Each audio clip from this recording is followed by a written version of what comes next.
Imagine arriving in a strange land, your future husband nowhere to be found, and then being abandoned in the scorching desert with nothing but a suitcase and fading hope.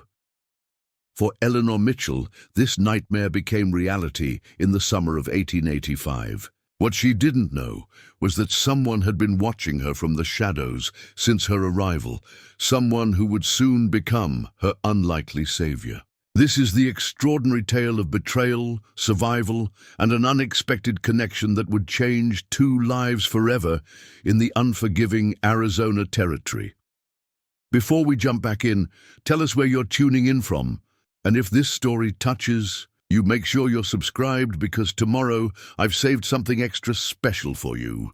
The stagecoach rattled over the dusty trail, each jolt sending a wave of anxiety through Eleanor Mitchell's stomach. The vast, sun-baked landscape of the Arizona territory stretched endlessly outside the window, so different from the lush green fields of her home in Pennsylvania. At 23, Eleanor had made the most daring decision of her life, becoming a mail-order bride to a man she knew only through a handful of letters and a faded photograph. Her fingers nervously twisted the simple gold band she wore. Not yet a wedding ring, but a promise from her betrothed, Thomas Reynolds, a cattle rancher who had painted a picture of prosperity and companionship in his letters. The desperation of her situation back home had made his offer seem like salvation. After losing both parents to influenza and facing the prospect of becoming a burden to her already struggling relatives, Eleanor had answered an advertisement. In the matrimonial news, Thomas's letters had been kind, his promises generous, a home of her own, respect, and perhaps in time, affection. "First time out west, miss?"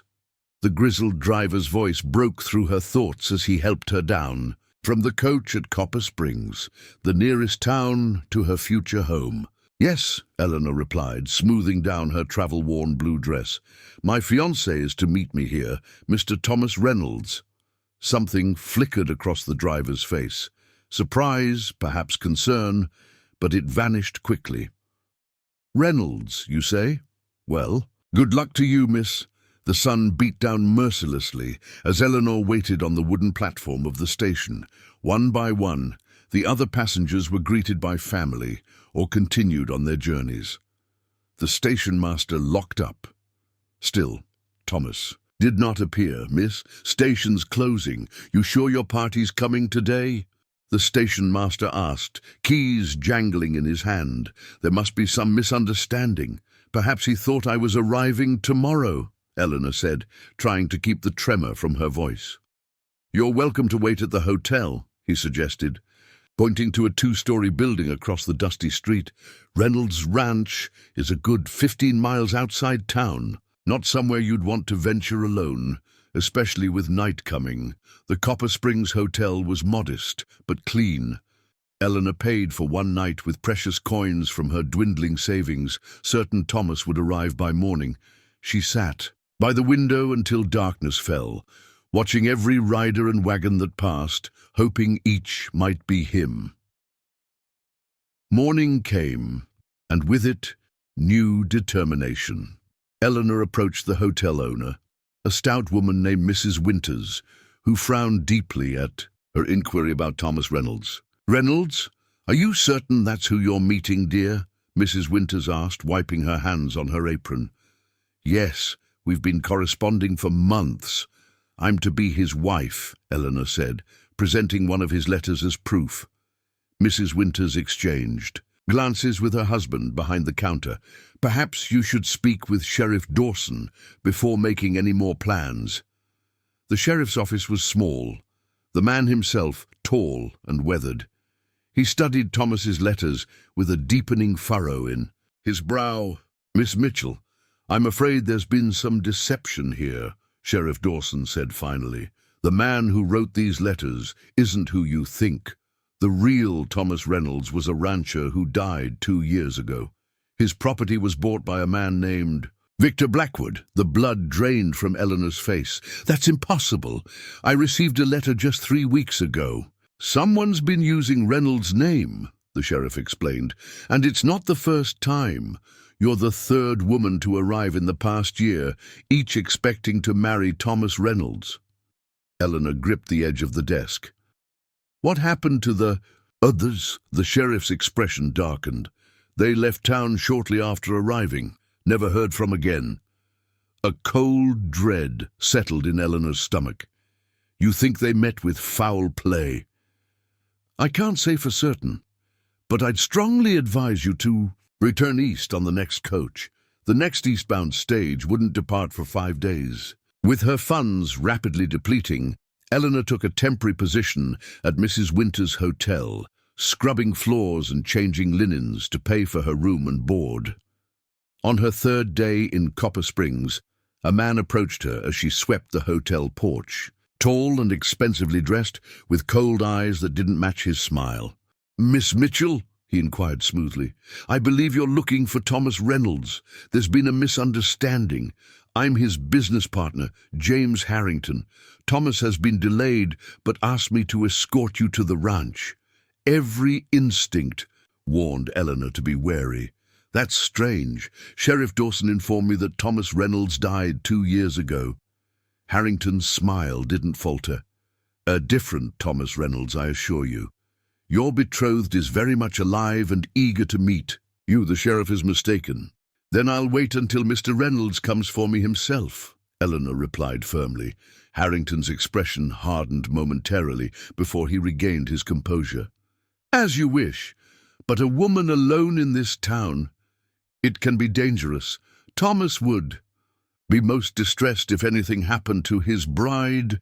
The thinly veiled threat hung in the air between them. Eleanor retreated inside, her hands trembling. That evening, she confided in Mrs. Winters, who insisted Eleanor stay in her personal quarters that night rather than in her rented room. "James Harrington works for Victor Blackwood," Mrs. Winters explained in hushed tones. "Blackwood's a powerful man around these parts, owns half the mines and more land than anyone should, the kind of man who takes what he wants." "What could he possibly want with mail-order brides?" Eleanor whispered. Mrs. Winters shook her head grimly. "There are rumors about Blackwood's mines. Workers who are little more than slaves, people who disappear, women especially." Eleanor barely slept that night, her mind racing with plans for escape. The next day, she withdrew the last of her savings from her trunk, enough for a ticket home. If she could survive until the stagecoach arrived. Later that afternoon, Mrs. Winters burst into the kitchen where Eleanor was working. "They're coming, Blackwood's men, 4 of them, including Harrington." She thrust a small bundle into Eleanor's hands. "Go out the back way. My son will take you to old Sam Morgan's place. He lives outside town, keeps to himself. You'll be safe there until the stage comes." "I can't put you in danger," Eleanor protested. "There's no time to argue," Mrs. Winters insisted. "These men, what they do to women, just go." Mrs. Winters' teenage son, Billy, waited by the back door with a horse. "Ride behind me," he instructed, "and keep your head down." They galloped away from town, taking a winding path through scrubland. To avoid being spotted from the main road, after nearly an hour, they approached a small, weather-beaten cabin nestled against rocky hills. "This is as far as I go," Billy said, helping Eleanor down. "Sam's not much for company, but he's a good man. Just tell him my ma sent you." Before Eleanor could thank him properly, he had turned his horse and was galloping back toward town. The cabin door opened before she reached it. A man stood in the shadows of the doorway, rifle in hand. He was perhaps 50, with a silver-streaked beard and eyes so pale blue they seemed almost colorless in his sun-darkened face. "What business you got here?" he demanded. "Mrs. Winters sent me," Eleanor replied, summoning all her courage. "She said you might shelter me until the stagecoach leaves for the east." The man studied her for a long moment. "You the mail-order bride?" "The one meant for Thomas Reynolds?" Eleanor nodded, surprised by his knowledge. "Been expecting someone might come," he said gruffly, stepping aside to let her enter. "Seems to be Blackwood's new scheme. Lure women out here, then make them disappear. The cabin's interior was spare, but meticulously clean. A single room with a bed, table, 2 chairs, and a stone fireplace. Bundles of herbs hung from the ceiling beams, and a bookshelf surprisingly full of volumes lined one wall. "You can have the bed," Sam said. "I'll take the chair. Stage East leaves day after tomorrow. You can stay till then." That night, over a simple meal of beans and cornbread, Sam revealed he had once been the town doctor before retreating to this solitary existence. "Why did you leave town?" Eleanor asked. Sam's face hardened. "Crossed Blackwood. He wanted me to falsify death certificates for miners who died from his negligence. When I refused, my practice burned down." He paused. "Been watching him ever since, keeping notes on his operations. Someday, someone will bring him to justice." The next morning, Sam left early to hunt. Eleanor occupied herself by tidying the cabin and reading from his collection of books. Mid-afternoon, she stepped outside to gather water from the nearby spring. Preparing and narrating this story took us a lot of time, so if you are enjoying it, subscribe to our channel. It means a lot to us. Now back to the story. That's when she saw the dust cloud approaching, 4 riders coming fast toward the cabin. Eleanor dropped the water bucket and ran back inside, bolting the door. She searched frantically for Sam's rifle, finding it mounted above the fireplace. Her hands trembled as she loaded it according to her father's long-ago instructions. The riders thundered into the clearing. James Harrington's voice called out, "Miss Mitchell, we know you're in there. Come out now, and no harm will come to you, or the old man when he returns." Eleanor positioned herself by the single window, rifle ready. "Leave now," she shouted. "The sheriff knows where I am." Harrington laughed. "The sheriff won't interfere in Mr. Blackwood's business. Don't make this harder than it needs to be." When they began to dismount, Eleanor fired a warning shot that sent dust kicking up near Harrington's feet. The men scrambled for cover. "The little bird has claws," one of them sneered. "Burn her out," Harrington ordered. One man approached with a torch, staying low and weaving to avoid giving Eleanor a clear shot. She fired again but missed. The torch flew through the window, landing on Sam's bed, which burst into flames. Smoke quickly filled the small cabin. Eleanor, coughing and desperate, knew she couldn't stay inside. Taking a deep breath, she kicked, opened the door and ran, firing wildly to keep the men at bay. She made it 30 yards before a lasso caught her ankles, sending her crashing to the ground. The rifle flew from her hands. Harrington stood over her, smiling coldly. "Mr. Blackwood will be very interested to meet such a spirited bride," he said, as his men bound her wrists. They forced her onto a horse, the cabin burning behind them. Eleanor's last hope died as she watched flames consume her brief sanctuary. Sam would return to find nothing but ashes, if he returned at all. Perhaps Blackwood's men had already found him. Instead of returning to town, they rode deeper into the wilderness, following trails that grew increasingly narrow and treacherous. By nightfall, they had entered a labyrinth of canyons and mesas. They made camp in a sheltered alcove, the men talking and laughing, as if they hadn't just kidnapped a woman and burned a man's home. Harrington approached where Eleanor sat, tied to a small tree. "You've caused considerable trouble, Miss Mitchell," he said, offering her water. "Mr. Blackwood doesn't appreciate complications." "What does he want with me?" Eleanor demanded. "Originally, just another worker for his operations. But now," Harrington smiled unpleasantly, "now he'll want to make an example of you. Can't have people thinking they can defy him." At dawn, they continued their journey, penetrating deeper into the harsh landscape. By midday, the heat had become unbearable. Eleanor, dehydrated and exhausted, struggled to remain conscious. Her fair skin, unaccustomed to the merciless sun, had burned painfully. They stopped at a small water hole. While the men watered their horses, Harrington untied Eleanor. "End of the line for you," he announced, throwing her suitcase, which they'd somehow retrieved from the hotel. Onto the ground beside her, Eleanor looked around in confusion. There was nothing but desert in all directions. "You're leaving me here? It's certain death." "That's the point," Harrington replied coldly. "Blackwood decided you're more trouble than you're worth. A shame, really.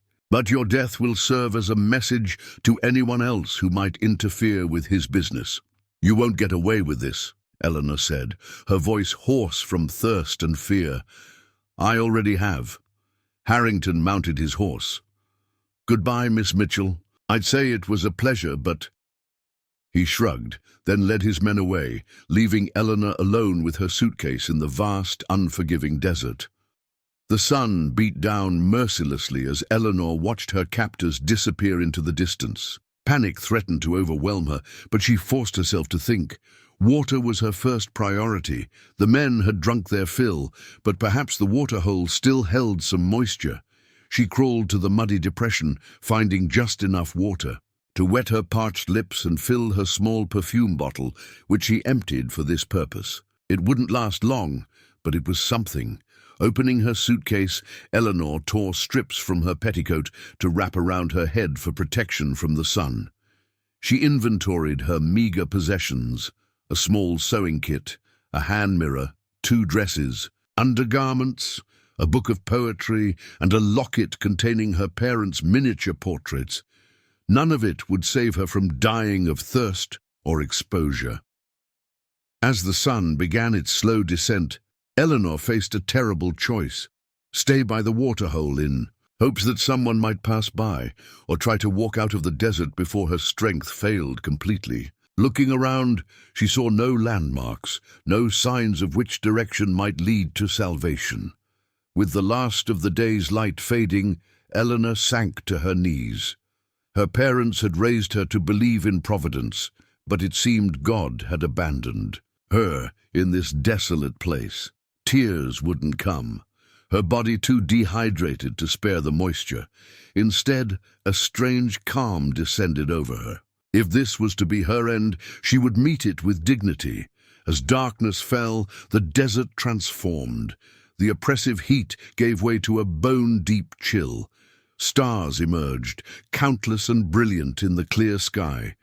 Eleanor huddled against her suitcase, wrapping her arms around herself, wondering if she would survive until morning.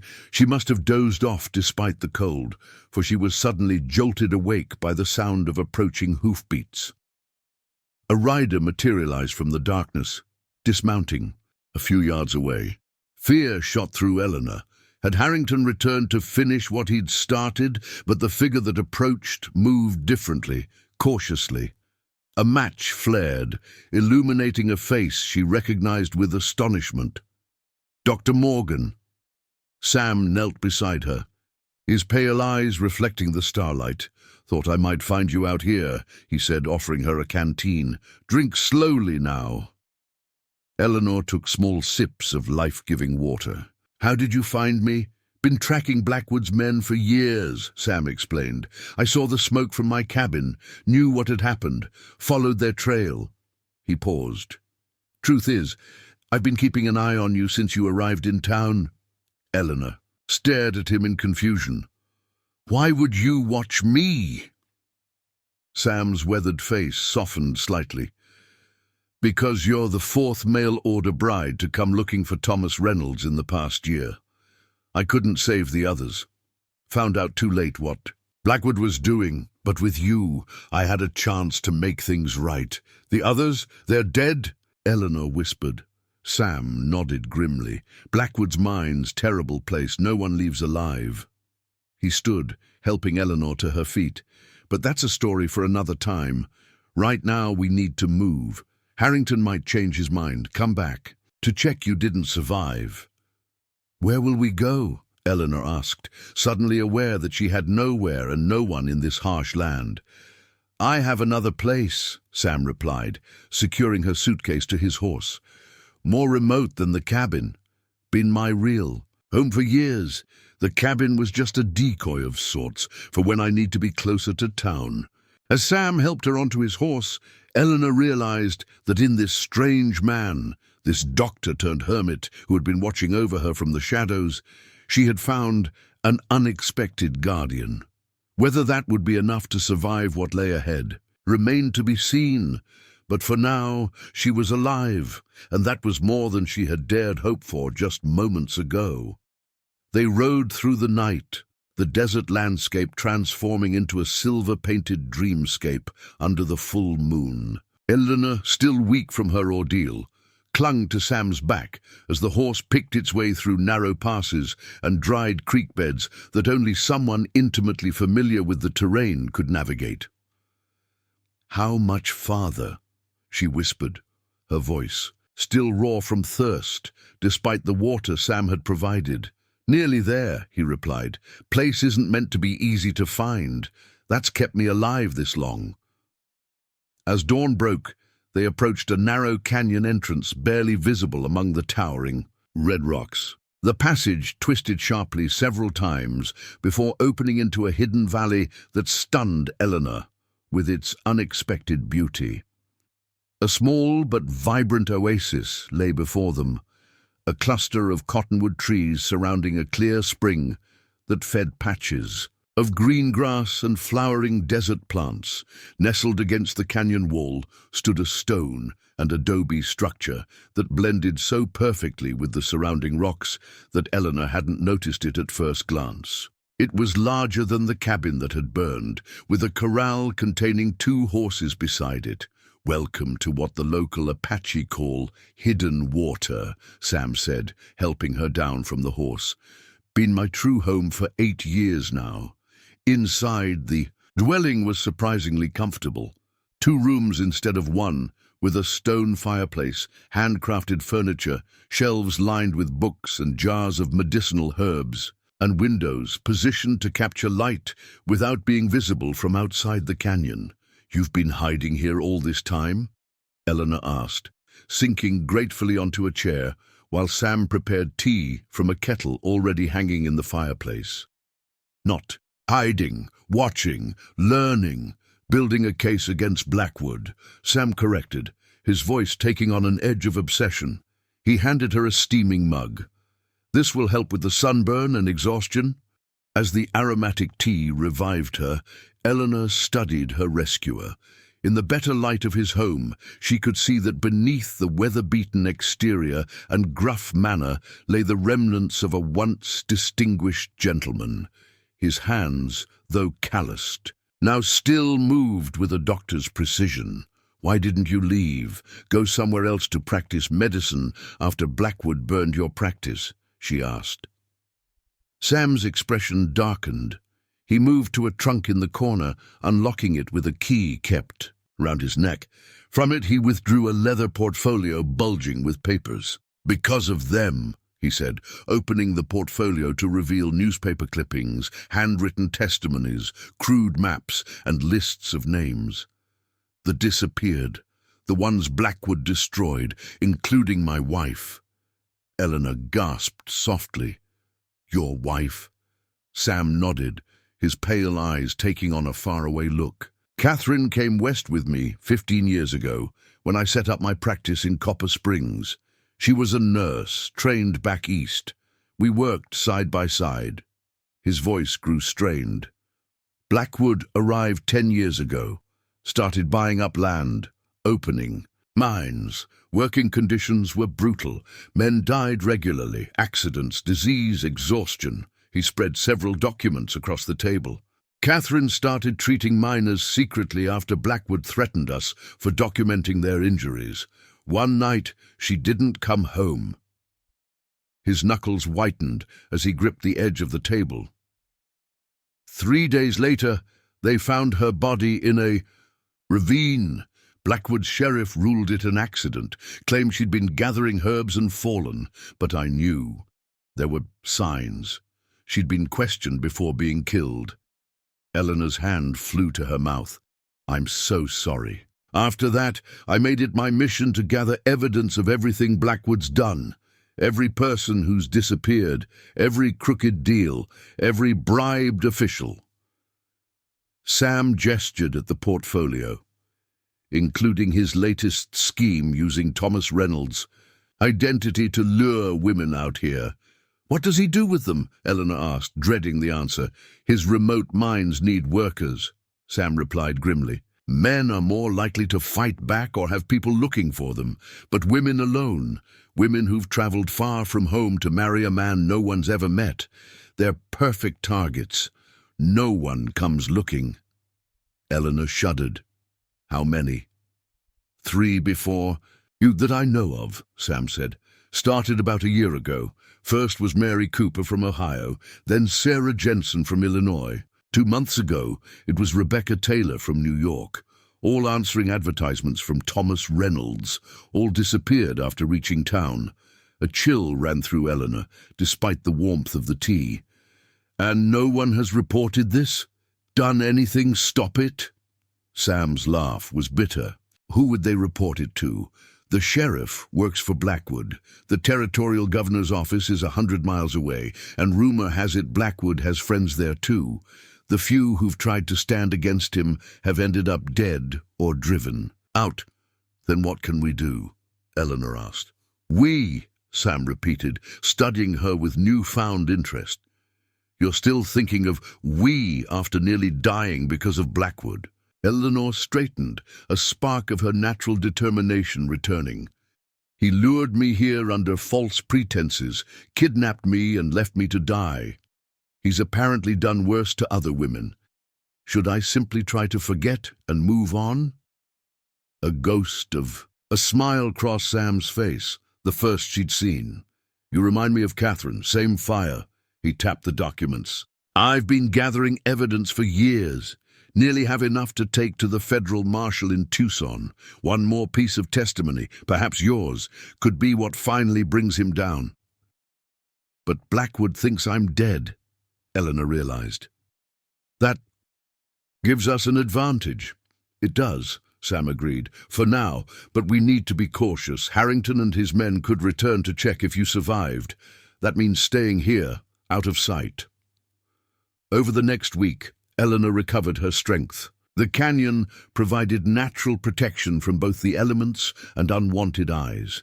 Sam showed her the hidden paths in and out, the places where food and supplies were stored, the clever system of cisterns that collected rainwater. She learned that Samuel Morgan had once been Dr. Samuel Morgan of Boston, graduate of Harvard Medical School, who had come west after losing his parents and siblings to typhoid.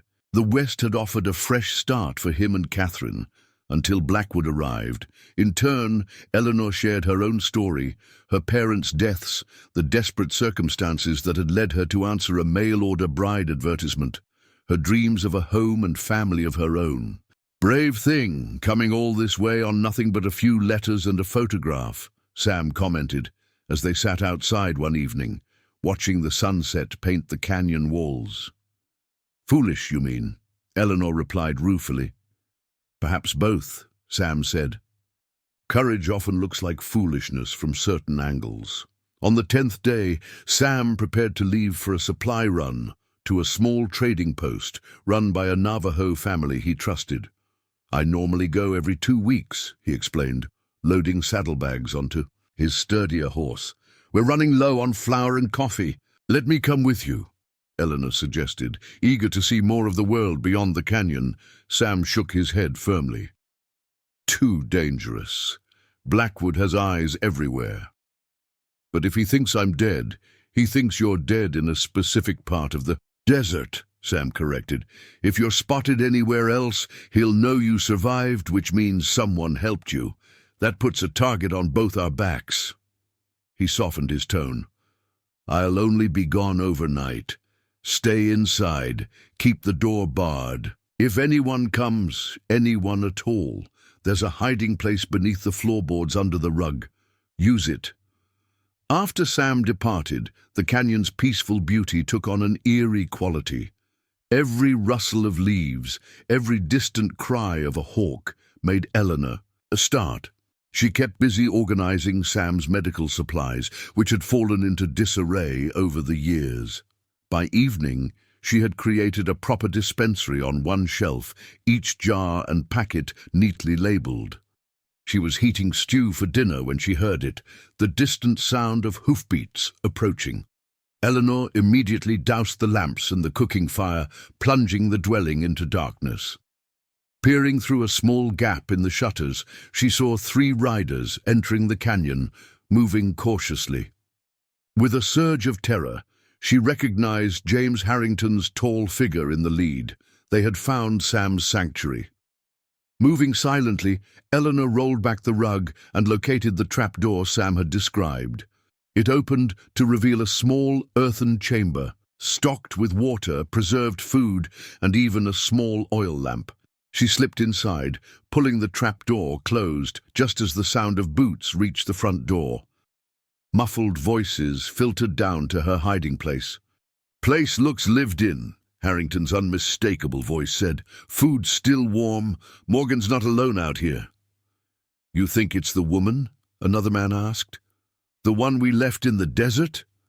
"If so, she's resilient," Harrington replied. "Blackwood will want to know how she survived. Should we wait for Morgan to return?" A pause. "No, Blackwood wants him brought in alive. Morgan's too clever to be taken easily. We'll get reinforcements and return tomorrow at dawn. He'll never expect a force." That size. The men departed, leaving Eleanor trembling in her hiding place. Sam would ride straight into an ambush if she didn't warn him. But how? She had no idea where the trading post was located, and venturing into the desert alone had nearly killed her once already. Yet staying meant certain capture for both of them. After an hour, when she was certain the men were truly gone, Eleanor emerged from her hiding place. Moving quickly, she packed a small bag with water, dried meat, and the medicinal herbs she might need. She changed into the sturdiest clothes from her suitcase, a plain brown dress with a matching jacket. Outside, the moon provided enough light to see by. Sam had taught her how to saddle and bridle the remaining horse, a gentle mare named Willow. "I'm sorry, old girl," Eleanor whispered as she led the horse from the corral. "We have a long night ahead." She had only the vaguest idea of which direction Sam had taken, but she remembered him pointing northeast when describing the trading post. With a silent prayer, Eleanor mounted and guided the horse toward the canyon entrance. The desert, at night, was a different world, eerily beautiful, but filled with unseen dangers. Eleanor kept Willow at a steady pace, constantly scanning for any sign of Harrington's men or, hopefully, Sam's trail. Hours passed. The moon began its descent. Doubt crept. Was she riding in entirely the wrong direction? Near dawn, as the eastern sky lightened to pearl, she caught sight of movement in the distance, a lone rider coming toward her. Heart pounding, Eleanor guided Willow behind a large boulder, watching anxiously as the figure approached. Relief flooded through her as she recognized Sam's weathered hat and the distinctive gait of his horse. She urged Willow forward, waving frantically. Sam pulled up sharply, his rifle half raised before he recognized her. "Eleanor, what in God's name?" "Harrington found the canyon," she blurted out. "3 men. They're bringing reinforcements at dawn. They know you're not alone." Sam's expression hardened. "How long ago?" "Hours. I left as soon as they were gone." He nodded grimly. "You did the right. But we can't go back." "Where will we go?" Sam was silent for a moment, calculating. "We've run out of time for caution. The federal marshal is our only hope now." He gestured for her to follow. "There's a place where we can rest for a few hours. Then we ride to Tucson." They made camp in a sheltered arroyo, taking turns keeping watch. As they prepared to leave, Sam handed Eleanor his spare revolver. "Ever fired one of these?" She accepted it, feeling its weight. "My father taught me, though it's been years." "Let's hope you..." "Remember," Sam said, "the route to Tucson takes us closer to Blackwood's territory than I'd like." The journey was grueling. They traveled primarily at night to avoid Blackwood's patrols, resting during the hottest hours in whatever shade they could find. Eleanor's newfound skills at recognizing desert plants that stored water proved invaluable when their canteens ran low. On the third day, they encountered a small group of Apache who knew Sam by the name Medicine Man of Hidden Water. The tribal elder, a woman whose face was a map of deep wrinkles, studied Eleanor intently before speaking to Sam in her language. "She says Blackwood's men are searching everywhere for us," Sam translated. 20 riders at least. The Apache offered them shelter, but Sam declined. "Too dangerous for them," he explained to Eleanor as they rode away. "Blackwood has been trying to drive them from these lands for years. If he found us with them, they were less than a day's ride from Tucson when disaster struck. As they navigated a narrow pass between towering mesas, shots rang out, echoing against the rock walls. Sam's horse reared, throwing him to the ground as a bullet grazed its flank. Eleanor dismounted quickly, dragging Sam behind a boulder as more shots kicked up dust around them. Blood stained his left sleeve where a bullet had found its mark. "How bad?" she asked, already tearing strips from her petticoat to bind the wound. "Clean through," Sam winced. "But we're trapped." Harrington's voice called from above. "Dr. Morgan, Miss Mitchell, there's nowhere to run. Surrender now, and Mr. Blackwood might be merciful." Sam met Eleanor's eyes. "The saddlebags on my horse. The evidence is there. If anything happens to me, you need to get it to Marshal Linden in Tucson." "Nothing's happening to you," Eleanor insisted, tightening the makeshift bandage around his arm. More shots peppered their position. There were at least 5 shooters based on the different firing positions. Their frightened horses had bolted, though thankfully not in the direction of their attackers. "We need a distraction," Sam muttered, checking his revolver. Only 4 bullets remained. Eleanor peered around the boulder, taking in their surroundings. The pass narrowed just ahead, with a steep scree slope to one side. An idea formed. "Cover me," she said suddenly. Before Sam could protest, she darted toward a pile of loose rocks, keeping low. A shot kicked up dust near her feet, but she reached the spot safely. Using a fallen branch as a lever, she dislodged one large boulder, then another. They careened down the slope, gathering more rocks as they fell, creating a small avalanche that sent their attackers scrambling for cover. In the ensuing confusion, Eleanor raced back to Sam. Now, while they're distracted, together they made their way through the narrowest part of the pass and down the other side, where the terrain opened to provide more cover. A quarter-mile ahead, they spotted Eleanor's mare, Willow, who had stopped to graze on a patch of desert grass. "Clever girl," Eleanor breathed, approaching slowly so as not to startle the horse. "One horse won't carry us both far or fast," Sam said, his face pale from blood loss. "You need to go on alone." "I'm not leaving you," Eleanor insisted. "You must," Sam replied firmly. "The evidence against Blackwood is what matters. All those lives, Catherine's life, the other brides, none of it means anything if Blackwood goes." "Free." Eleanor recognized the truth in his words, but still she hesitated. "Where will you go?" "There's an old silver mine shaft about 2 miles south. Been abandoned for years. I can hide there until you return with help." He pressed a folded paper into her hand. "Map to find it, and this." He removed the key from around his neck. "For the marshal. It opens a strongbox in my saddlebag. Additional. Evidence too valuable to risk carrying openly." The sound of pursuit grew louder. "Go!" Sam urged, "while you still can." Fighting back tears, Eleanor mounted Willow. "I'll bring help. I promise." "I know you will," Sam replied, his pale blue eyes holding hers for a long moment. Then he turned and limped toward the south, disappearing among the rocks.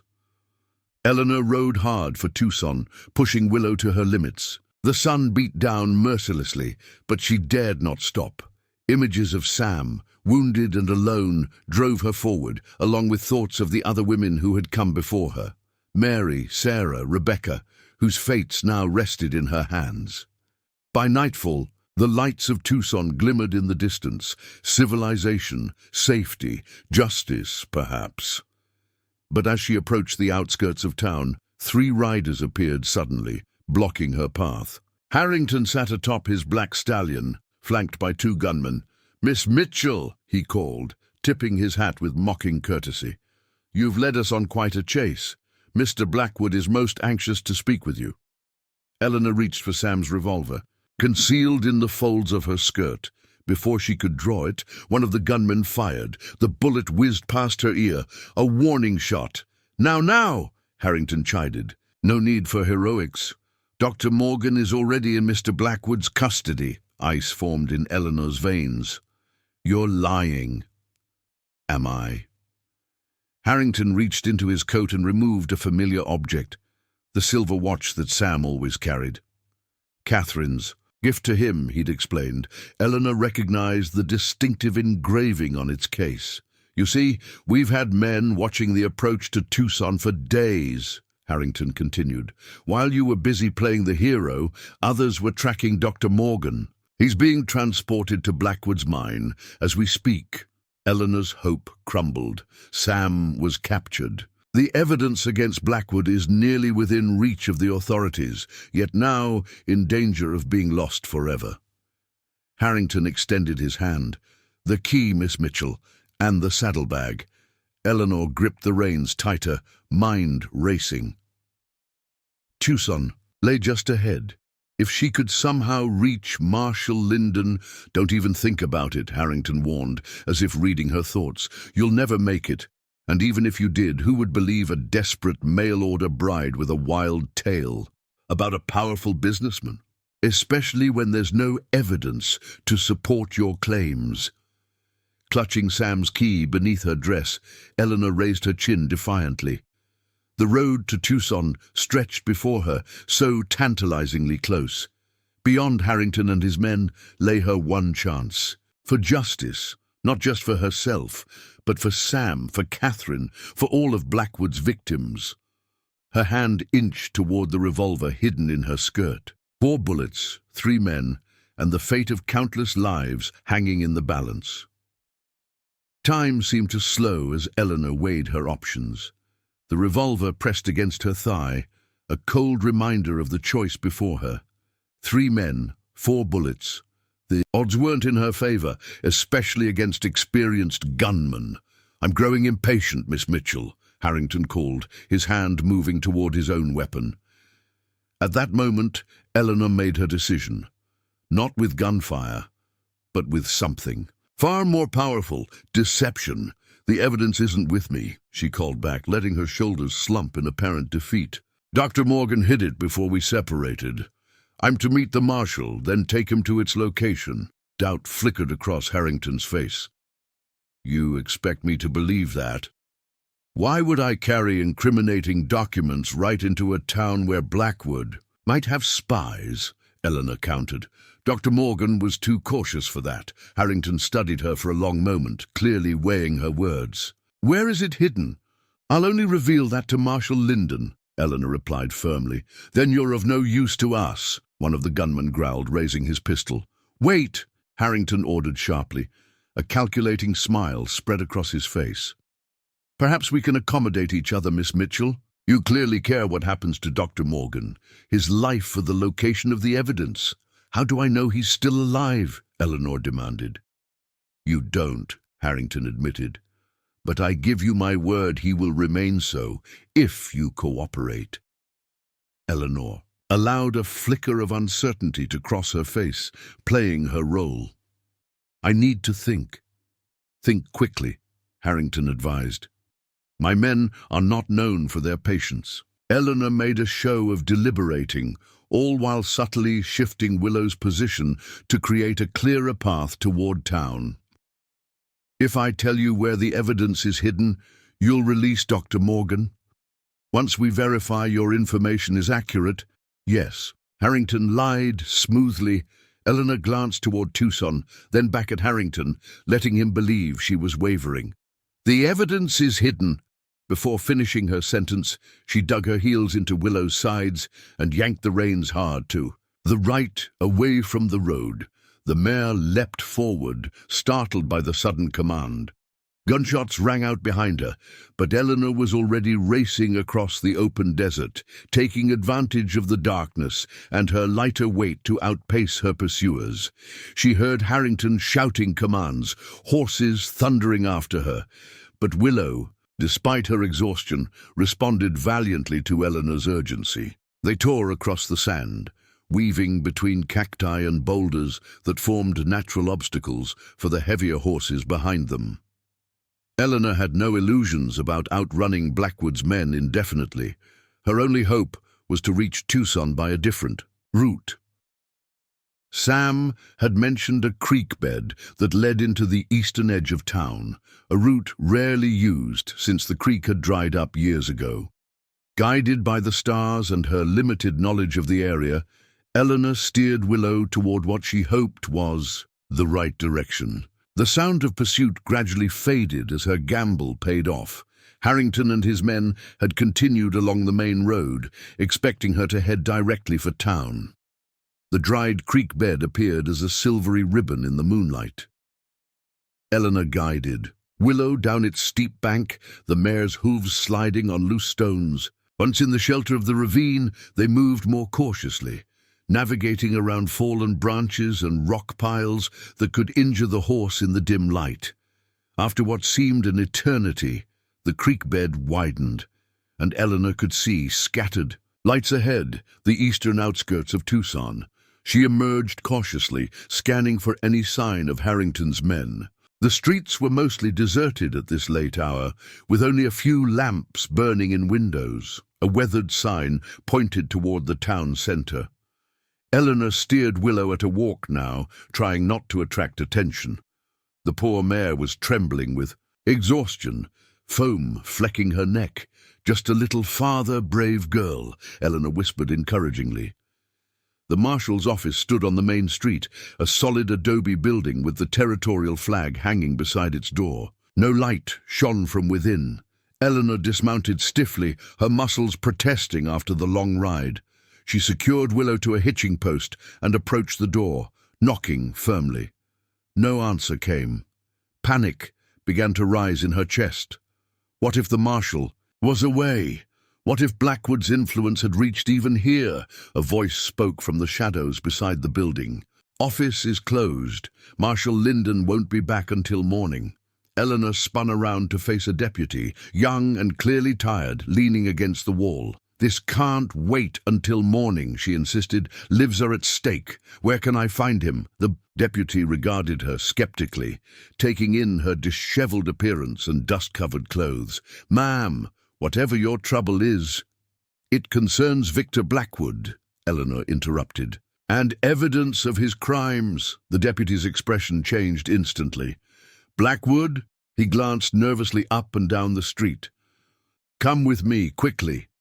He led her to a modest house 3 blocks away, where light still glowed from the windows. Despite the late hour, an older man with iron-gray hair and a weathered face opened the door, a book in one hand. "Jenkins? What's this about?" he asked, eyeing Eleanor with curiosity. "She mentioned Blackwood, sir. Said something about evidence."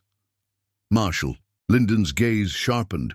"You'd better come in, miss." Once inside, Eleanor poured out her story, the deceptive letters from Thomas Reynolds, her near death in the desert, Sam's rescue and his years of gathering evidence, and finally, his capture and the danger he now faced. Throughout her account, the marshal listened intently, asking occasional clarifying questions.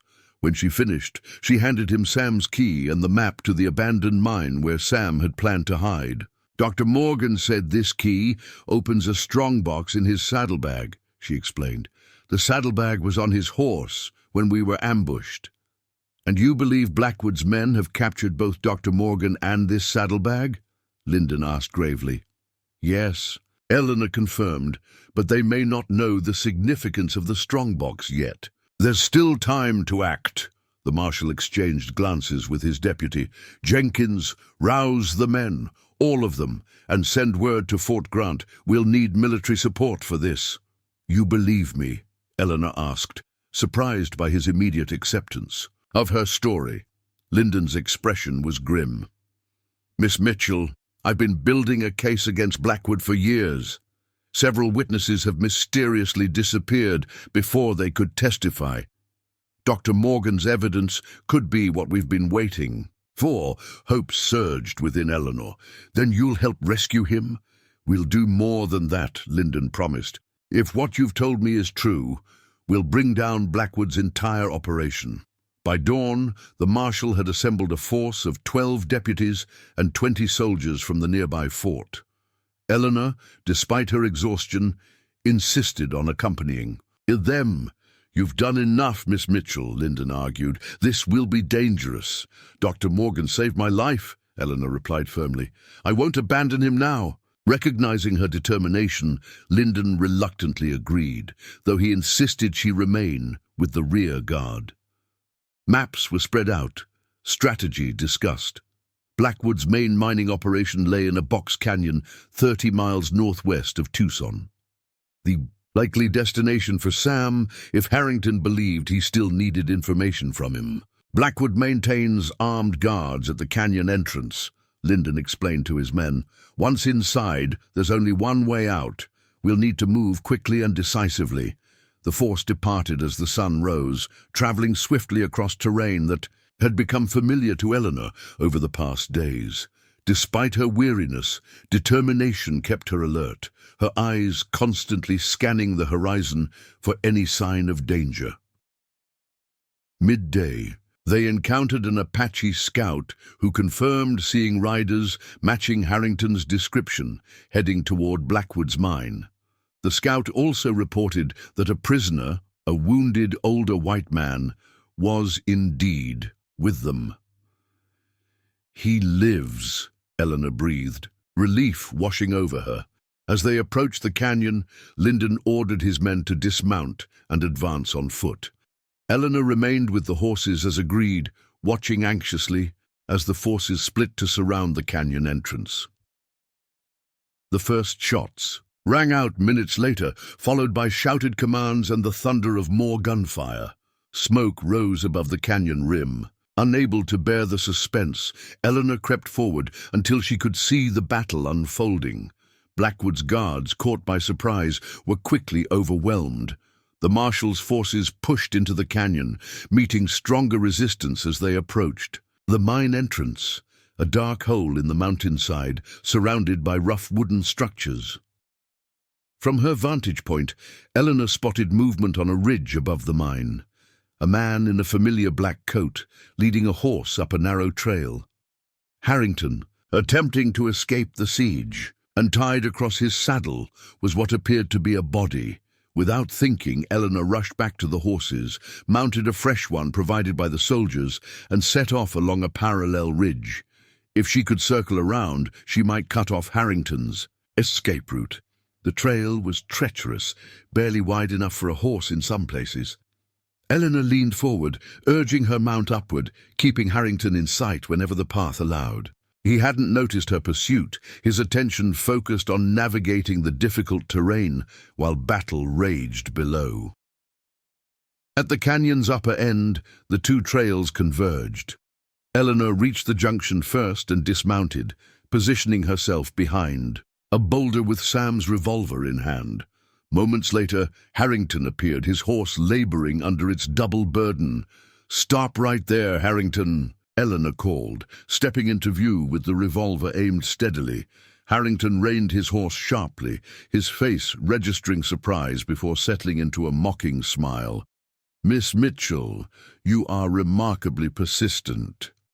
"Untie Dr. Morgan," she commanded. "Now." "And if I refuse?" Harrington challenged, though he made no move toward his own weapon. "Then I'll shoot you where you stand," Eleanor replied calmly. "I believe I mentioned my father taught me to shoot." Skepticism flashed across Harrington's face. "You don't have it in you to kill a man." In answer, Eleanor adjusted her aim and fired. The bullet struck the ground inches from Harrington's boot. His horse shied nervously. "The next one won't miss," she promised. "Dr. Morgan, now!" With obvious reluctance, Harrington reached back to untie the ropes securing Sam to the saddle. As he worked, Eleanor noticed his eyes darting to something beyond her. She pivoted just in time to see another rider cresting the ridge behind her, one of Blackwood's men, rifle raised. She dropped to one knee and fired twice in rapid succession. The first shot missed, but the second found its mark. The gunman tumbled from his saddle with a cry of pain, clutching his shoulder. The distraction was all Harrington needed. He drew his own weapon and fired at Eleanor, the bullet grazing her arm. Searing pain lanced through her, but she maintained her grip on the revolver, returning fire with her last bullet. Jonathan was Abigail's son, a solemn 4-year-old who had been staying with the Morgans since his mother's condition worsened. With no father and no other family nearby, his future remained uncertain. "You know Mary will take good care of him," Eleanor said gently, referring to Abigail's sister. "She would," Abigail agreed, "but Jonathan has never met her, and California is so far—" She squeezed Eleanor's hand. "I've seen how he is with you and Dr. Morgan, how you are with him." Eleanor held her breath, sensing what might be coming. "I know it's asking a great deal," Abigail continued, "but I would die easier knowing he was with people who already love him, people he trusts." Tears welled in Eleanor's eyes. "You want us to raise Jonathan?" Abigail nodded weakly. "I've watched you with him these past months. The way your eyes follow him, the stories you read about him each night. He adores you both." A weak smile crossed her face. "And I think perhaps you need him as much as he needs you." That evening, after Abigail had drifted to sleep, Eleanor sat with Sam in their garden, Rebecca's letter forgotten as they discussed Abigail's request. "It's a tremendous responsibility," Sam said carefully, "raising another woman's child." "Is that your only concern?" Eleanor asked.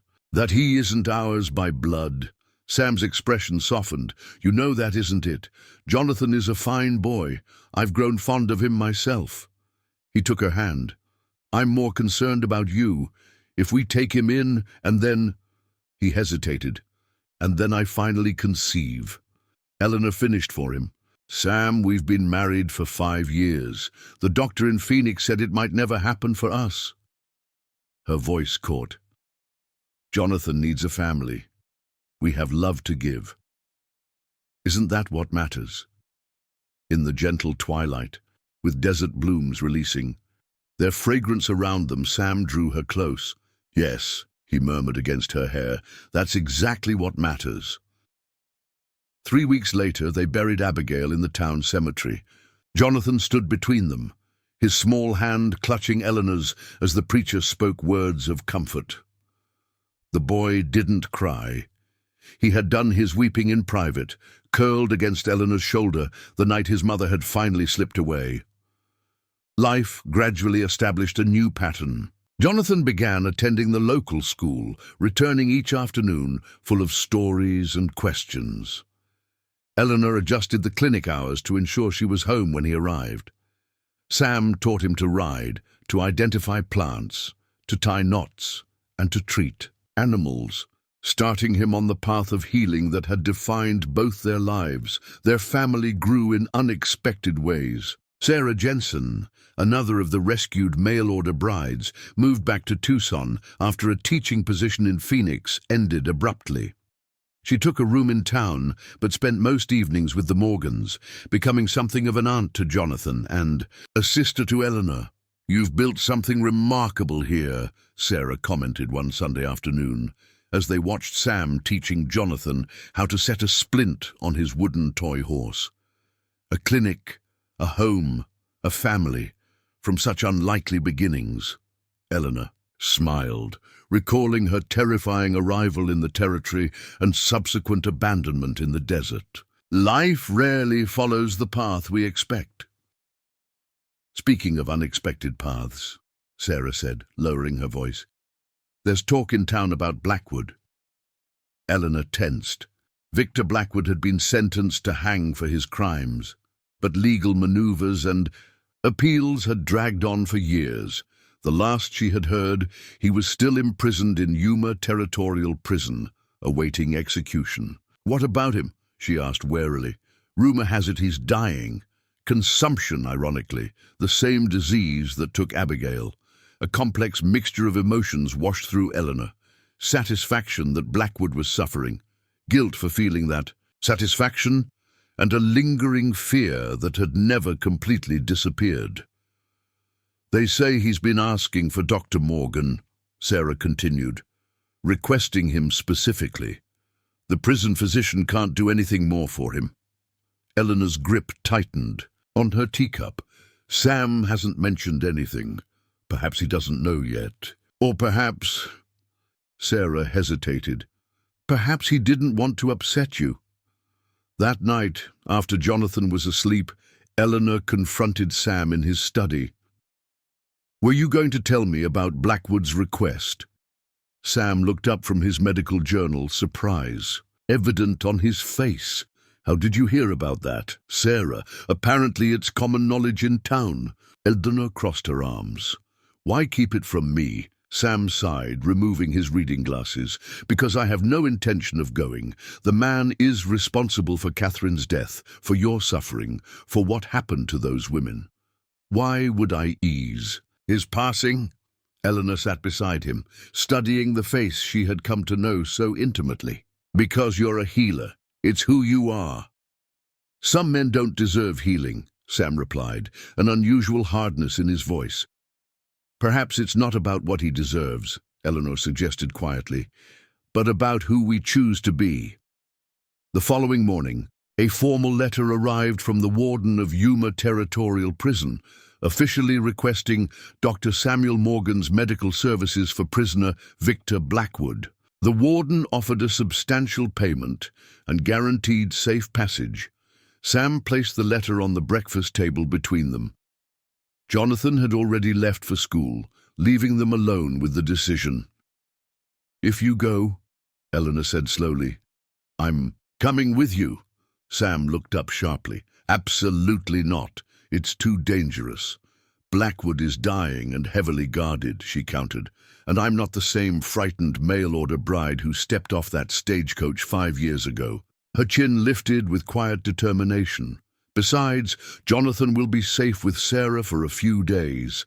Eleanor, we face this together," she interrupted firmly, "as we have everything else." The journey to Yuma took 3 days by train, a luxury that hadn't existed when Eleanor first came west. The landscape outside their window transformed from the scrubland around Tucson to ever more desolate terrain. Yuma Prison rose from the desert like a medieval fortress, its granite walls baking under the relentless sun. Warden Michael Davis greeted them personally, a tall man with military bearing and shrewd eyes. "Dr. and Mrs. Morgan, thank you for coming on such short notice." "I've made no promises about treatment," Sam clarified immediately. "I'll examine the prisoner, but I won't guarantee more." The warden nodded. "Understood. Though I should warn you, Blackwood insists he has information that you'll want. He refuses to share it with anyone else." Eleanor and Sam exchanged glances. What could Blackwood possibly know that would interest them after all this time? They were led through a series of heavy doors and barred gates, descending into the infirmary, level where the air hung hot and stagnant. Guards stood at attention outside a private cell, stepping aside as the warden approached. "Prisoner is restrained, but stay behind the line on the floor," Davis instructed. "He receives no special privileges despite his condition." The cell door opened to reveal a shadow of the man who had once terrorized the territory. Victor Blackwood, once powerful and imposing, had been reduced to a gaunt figure shackled to a hospital bed. His skin had a greyish pallor, and each breath wheezed painfully from his lungs, yet his eyes, cold and calculating, remained unchanged. They fixed on Eleanor immediately, a thin smile stretching across his face. "The mail-order bride," he rasped. "And her doctor, how domestic." Sam stepped forward, medical bag in hand. I'm here to examine you, Blackwood. Nothing more. Blackwood coughed, the sound wet and ominous. Examination won't help me, Doctor. We both know I'm finished. His gaze slid back to Eleanor. But before I go, I thought you might want something that belongs to you. Eleanor's spine stiffened. You have nothing that belongs to me, don't I?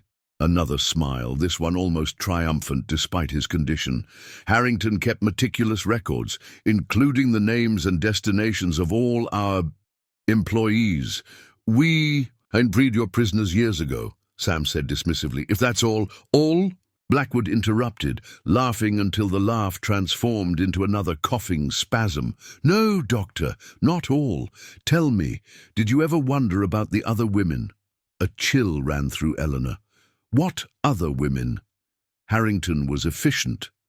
Blackwood continued, clearly relishing their attention despite his suffering. When a bride arrived asking for Thomas Reynolds, he assessed her potential value. The strongest became workers in the most remote mines, but the others, the weaker ones, the less useful, they were sold. Sold? Eleanor whispered, horror dawning. To operations in Mexico, mostly. Mining companies are even more desperate for workers than mine. Brothels, in some cases. He shrugged as if discussing a mundane business transaction. Waste not, want not. Sam's face had gone rigid with fury.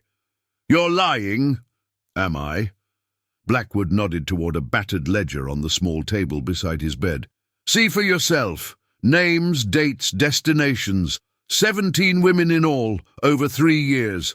Some might still be alive with the right intervention, though after 5 years he let the implication hang in the air.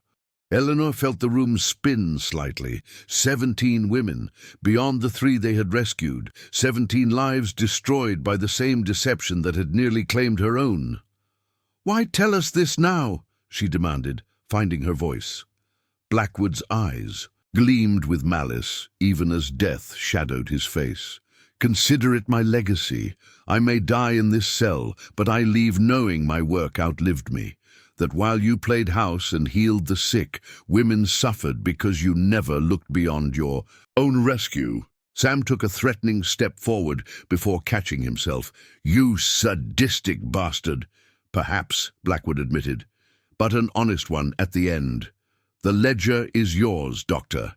My final gift. What you do with it, another racking cough bent him double, is your burden now. The warden ended the visit shortly after, having heard enough to warrant a new investigation. The ledger was officially confiscated as evidence, though they were promised copies of all its information. Eleanor and Sam sat in silence in their hotel room that evening, the weight of Blackwood's revelation pressing down on them. Outside, the sun set over the Colorado River, painting the sky in brilliant oranges and purples that neither of them noticed. He could have been lying, Sam said finally, one last attempt to inflict pain. The warden didn't think so, Eleanor replied. Nor did you, really. Sam scrubbed a hand over his face. No, the details were too specific. He looked at her with troubled eyes. What do we do with this, Eleanor? It was a genuine question, one husband to wife, one partner to another. In the years of their marriage, he had come to value her judgment as equal to his own, her moral compass as true as any. He'd known. Eleanor moved to the window, gazing out at the darkening landscape. If there's even a chance that some of those women are alive, still suffering, she turned back to him. We have to try to find them, to bring them home. It could take months, Sam warned. Years, even. We'd have to travel into Mexico, navigate a foreign legal system, deal with dangerous mining operations. I know. Eleanor's mind turned to Jonathan, to their clinic, to the life they had built. But how can we return to that life, knowing what we know now?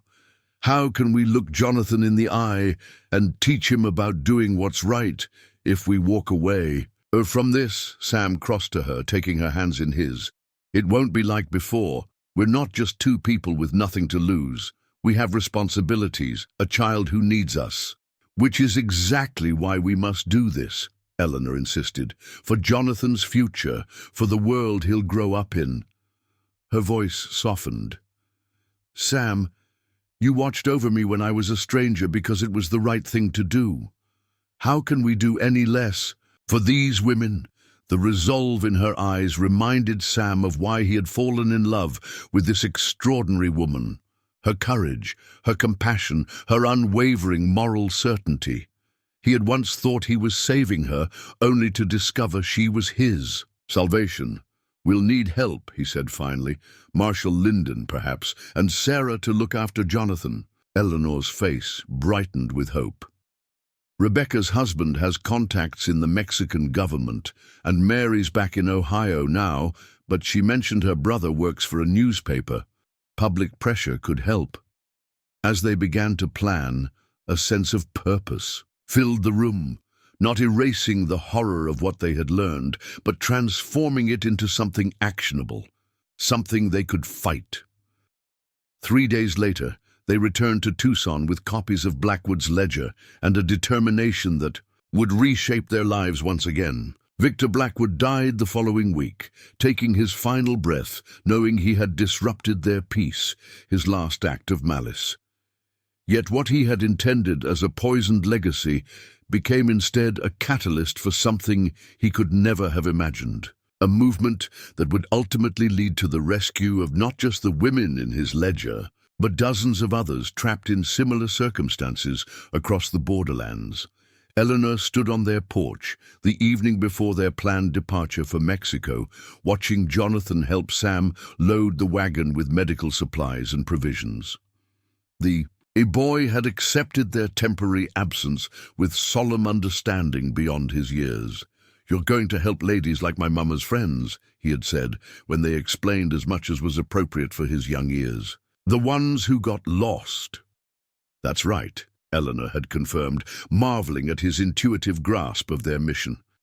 "And while we're gone, you'll help Aunt Sarah run the school and learn all you can."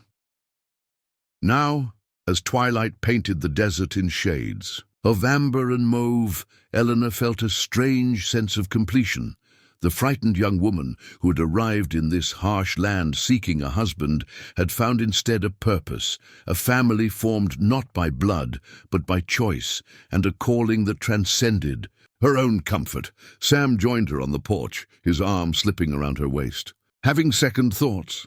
"No," she replied honestly, "just reflecting on how far we've come, and how far we still have to go." He nodded, understanding as always. "Whatever happens, we face it together." Eleanor leaned into his embrace, drawing strength from the man who had watched over her from the shadows, and then stepped into the light to become her partner in all things. "Together," she agreed, "always." In the gathering dusk, they stood united, no longer just rescuers and rescued, but two souls forged in adversity, bound by love, and committed to extending to others the second chance they had found in each other's arms. The Mexican border town of Nogales simmered under the midday sun as Eleanor and Sam dismounted in front of the customs office. 6 weeks had passed since their visit to Blackwood's deathbed, weeks spent securing letters of introduction, arranging contacts, and preparing for what might be their most challenging journey yet. Marshal Linden had accompanied them to the border, using his authority to smooth their passage. "I've sent telegrams ahead to my counterpart in Hermosillo," he explained as they presented their papers. "Captain Ortega is expecting you." Eleanor studied the bustling marketplace beyond the customs building, where vendors called out their wares in rapid Spanish and horse-drawn carts navigated narrow streets. Despite her years in the Arizona territory, this was her first time crossing into Mexico, and the subtle differences, the architecture, the language, the very rhythm of life, both intrigued and unsettled her. "Remember," Linden cautioned as their papers were stamped, "you're here officially as medical missionaries." Nothing about investigations or rescues until you connect with Ortega. Blackwood had powerful friends on both sides of the border. Sam nodded grimly. We understand the risks. And we accept them, Eleanor added, adjusting the medical bag slung across her shoulder. Years of working alongside Sam had transformed her from assistant to skilled practitioner in her own right, knowledge that would serve their cover story well. Lyndon clasped their hands in farewell. I'll await your telegram in a week. If I don't hear from you... He didn't finish the thought, but the implication was clear. He would come looking for them. Their first destination was Hermosillo, the capital of Sonora State, where Captain Ortega of the Rurales, Mexico's federal police force, had agreed to meet them. The stagecoach journey took 2 days through increasingly rugged terrain, the landscape shifting from desert flats to mountain passes where bandits were known to lurk. You're very quiet, Sam observed as they jolted along a particularly rough stretch of road. Eleanor turned from the window. I'm thinking about Jonathan, wondering if we did the right thing, leaving him. Sarah will take good care of him, Sam assured her. And this journey, it's for him too. The world we're trying to build. I know. Eleanor sighed. It's just... The last letter in Blackwood's ledger was dated only 6 months before his arrest. If some of those women are still alive... Sam took her hand.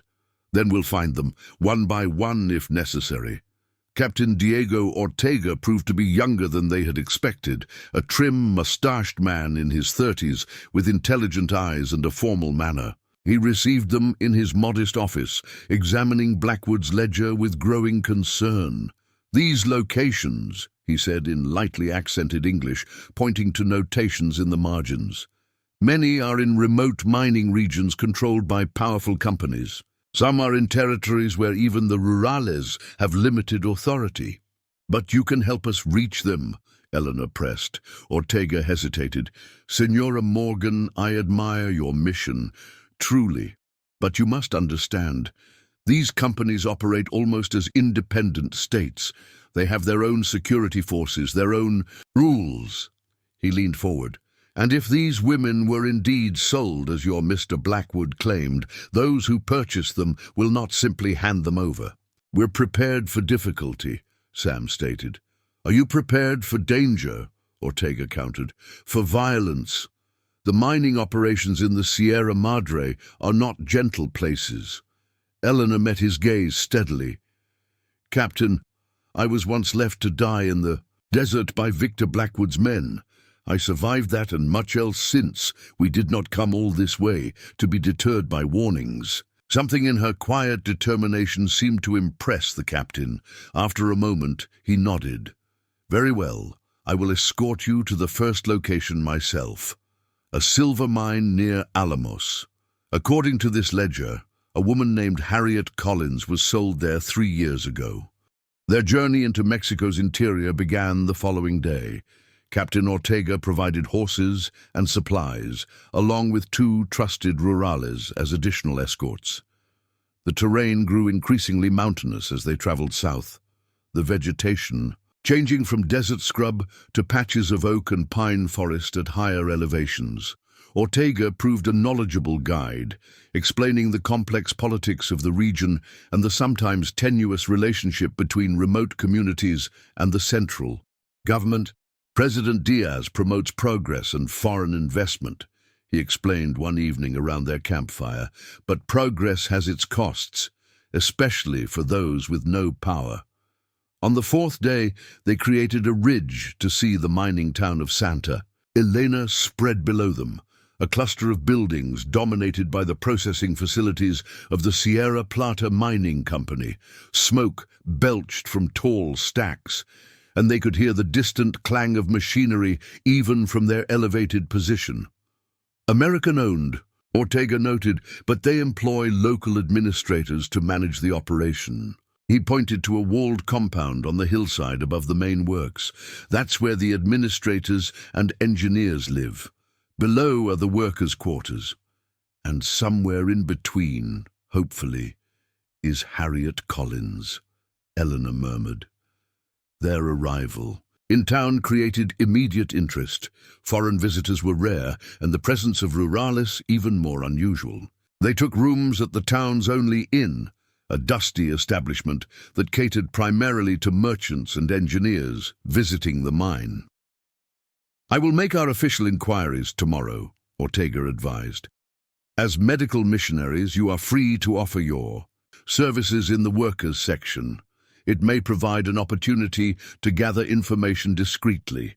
The workers' area proved to be little more than a collection of rough barracks and shanties climbing the hillside below the mine. Disease was rampant. Dysentery, respiratory ailments from the mine dust, infected wounds from accidents. Within hours of setting up a temporary clinic in a vacant shed, Sam and Eleanor were overwhelmed with patients. "These conditions," Eleanor whispered as she bandaged a miner's crushed hand, "it's inhuman." Sam nodded grimly, administering laudanum to a man with a raging fever. "And familiar. Exactly what Blackwood was creating before he was stopped." As darkness fell, they continued, working by lamplight. Word of their presence had spread, bringing more desperate cases: children with hollow eyes and distended bellies, women aged beyond their years, men whose bodies had been broken by relentless labor.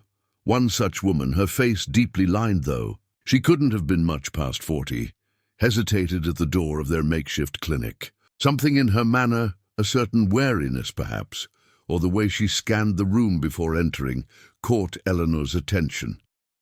"I can help you," Eleanor offered in Spanish, having learned enough of the language for basic communication. The woman replied in perfect English, startling Eleanor. "Are you really doctors, or are you looking for someone?" Eleanor exchanged glances with Sam, who had moved to join them. "Both," she admitted carefully. "We're providing genuine medical care, but we're also searching for women who were brought here against their will." The woman's expression remained guarded. "American women?" "Yes," Sam confirmed. "Specifically, we have information about a woman named Harriet Collins, who was sent here approximately 3 years ago." A flicker of recognition crossed the woman's face. "There was an American woman brought here, not with that name, though. They called her Elena." She lowered her voice. "She worked in the administrator's house until last year." "What happened to her?" Eleanor asked, her heart quickening. "There was an accident, a collapse in the north shaft. Many were killed." The woman made a subtle gesture toward the hillside beyond the town. "There's a cemetery." Eleanor felt hope drain away. Another dead end, another life lost to Blackwood's cruelty. "Thank you for telling us," she said softly. The woman hesitated again, then leaned closer. "But there was another, younger, came later, works in the company store now." She glanced nervously toward the door. "I shouldn't be speaking of this. The bosses don't like questions about their special workers." "Please," Eleanor urged, "we're trying to help. These women were deceived. They brought to the southwest to marry a man who didn't exist, then sold when they arrived." Something in her words seemed to affect the woman deeply. "Like mail-order brides?" she asked, her voice suddenly unsteady. "Exactly like that," Sam confirmed. The woman's composure cracked, revealing raw emotion beneath. "I was one too, long ago. Not sold, but abandoned when my fiancé found me too plain for his liking." She squared her shoulders with sudden resolution. "The girl's name is Charlotte. Charlotte Weber. She works tomorrow morning. I'll point her out to you." True to her word, the woman, who introduced herself as Josephine Martinez, led them past the company store the following day.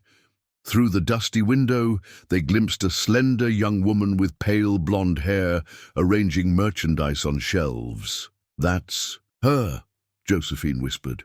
"She's rarely allowed out without supervision. The store manager watches her closely." Eleanor studied the young woman, trying to match her face to the sparse descriptions in Blackwood's ledger. Charlotte Weber, age 19, from Illinois, transported July 1887. She would be 22 now, if this was indeed the same person. How do we approach her without raising suspicion? Sam wondered aloud. The answer came unexpectedly later that day, when Captain Ortega returned from his official inquiries at the mine administration offices. "I have arranged a dinner," he announced, "with the mine superintendent and his senior staff. They are eager to demonstrate their progressive facility to visitors from the north."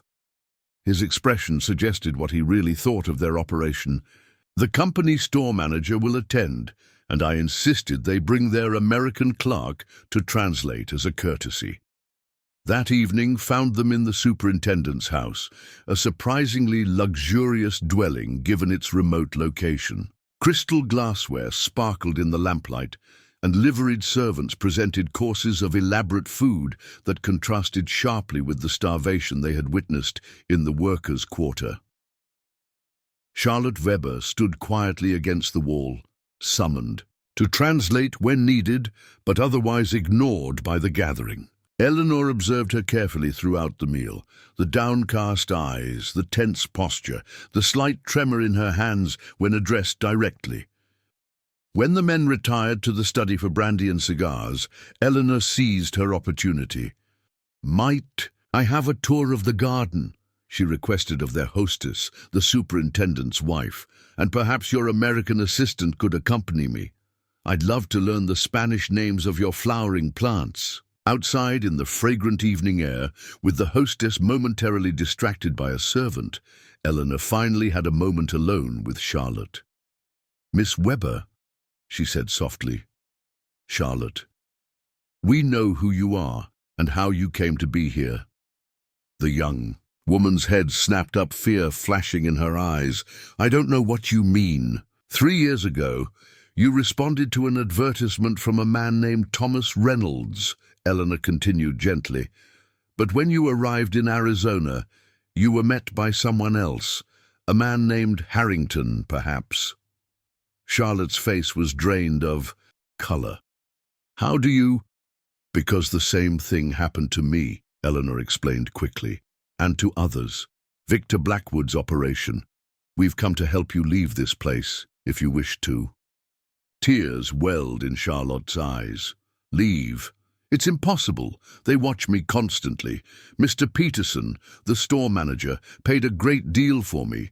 He says I belong to him until I've worked off my debt." "That's slavery," Eleanor stated firmly, "and it's illegal, both in Mexico and the United States." Charlotte glanced anxiously toward the house. "You don't understand. They'll never let me go, and even if I escaped, where would I go? I have no money, no family looking for me." "You would come with us?" Eleanor assured her. "Back to Arizona. We have others there, women who escaped similar situations. They've rebuilt their lives. You can too." For the first time, a flicker of hope appeared in Charlotte's expression. "When?" "Tomorrow night," Eleanor decided. "Can you be ready?" Captain Ortega was less than pleased with their accelerated timeline when they informed him later that evening. "This is reckless," he warned. "We should request official assistance from Hermosillo, which would take weeks to arrive if it comes at all," Sam pointed out. "Meanwhile, word of our interest in Charlotte would certainly reach the mine management." "We can't wait," Eleanor agreed. "Not when she's right there, within reach." Reluctantly, Ortega agreed to help. The plan was simple but risky. Charlotte would slip away during her evening trip to the commissary, meeting them at a predetermined location on the edge of town. They would have horses waiting to make a swift departure under cover of darkness. The following day crawled by with excruciating slowness. Eleanor and Sam continued treating patients in the workers' quarter, maintaining their cover while Ortega and his men made discreet preparations for their escape. As sunset approached, tension mounted. "What if she doesn't come?" Eleanor worried as they waited in the shadows of a large oak tree beyond the last buildings of the town. "She'll come," Sam assured her, though his own expression betrayed similar concerns. A twig snapped nearby, causing both to freeze. A small figure emerged from the gathering darkness, Charlotte clutching a bundle of possessions, her face pale but determined. I got away, she whispered. But Peterson will notice soon. He always checks on me before he goes to bed. Then we ride now, Ortega decided, appearing with the horses. We can reach the canyon before full dark. They had barely mounted when shouts erupted from the direction of the company buildings. Lanterns bobbed as men began to spread out, searching. They're looking for her already, Sam realized grimly. Go, Ortega commanded, drawing his revolver. Take the North Trail. My men and I will lead them south, then circle back to meet you. At the Rio Fuerte crossing, Eleanor hesitated, reluctant to separate. Captain, this is my country, Senora Morgan, he interrupted with a tight smile. I know how to disappear in it. Now go, quickly.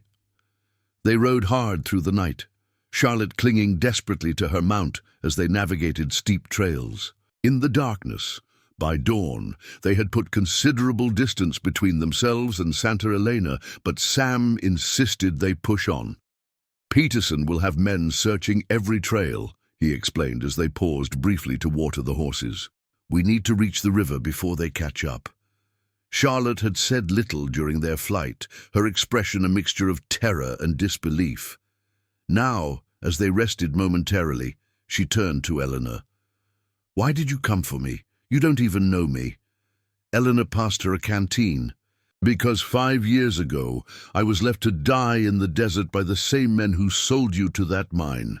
Someone saved me, someone who had been watching over women like us, trying to prevent what happened to you. Dr. Morgan? Charlotte guessed, glancing toward Sam. Yes, he became my husband. Eleanor smiled briefly, but more importantly, we both learned that survival isn't enough, not when others are still suffering. They reached the Rio Fuerte crossing by midday, only to find the normally placid river swollen with recent rains. The ford that Ortega had described was now a churning mass of muddy water. We can't cross here, Sam concluded after surveying the scene. It's too dangerous. Then we're trapped, Charlotte whispered. The mountains on this side funnel everyone to this crossing. They'll find us. Eleanor refused to accept defeat. There must be another way, a bridge perhaps, or a narrower point. As they debated their options, hoofbeats approached from the south. They quickly retreated into the cover of trees, weapons ready. Eleanor's heart pounded as riders appeared, then nearly collapsed with relief when she recognized Captain Ortega among them. You made good time, the captain commented, dismounting, but I see the river presents a problem. Do you know another crossing? Sam asked. Ortega nodded. There's an old Yaqui rope bridge about 3 miles upstream, not suitable for horses, but we could cross on foot. And the horses? Eleanor questioned. We release them, Ortega replied simply. They'll find their way back to their home stables eventually. Standard practice for bandits in these parts, which is what we now resemble. The indigenous bridge proved to be little more than weathered ropes and wooden slats spanning a narrow gorge where the river churned 20 feet below. Charlotte stared at it in horror. I can't, she whispered. I'll fall. Eleanor took her hands. Look at me, Charlotte. Not at the river, not at the bridge, just at me. We'll cross together, one step at a time. The crossing was harrowing. The ancient bridge swayed with each step, and several slats were missing or rotted. Eleanor maintained a steady stream of reassuring words as they inched across, focusing Charlotte's attention on her face rather than the deadly drop below. When they finally reached the far bank, Charlotte clung to Eleanor, sobbing with relief and exhaustion. The girl who had been held captive for 3 years, who had endured what Eleanor could only imagine, finally allowed herself to break. You're safe now, Eleanor soothed. You're free. Captain Ortega and his men accompanied them as far as the border, ensuring their safe passage back into Arizona territory. Before parting ways, the captain provided them with detailed information on other locations from Blackwood's ledger. I will continue investigating on this side, he promised. There are 13 more women in that book. Some may still be alive. And we'll keep searching for them, Eleanor vowed. However long it takes. The return to Tucson was triumphant, yet subdued. Charlotte's rescue represented both success and sobering reality. One woman saved, many still missing. Eleanor's heart soared at the reunion with Jonathan, who raced into her arms the moment they arrived home, yet ached for the families who still waited for daughters who might never return.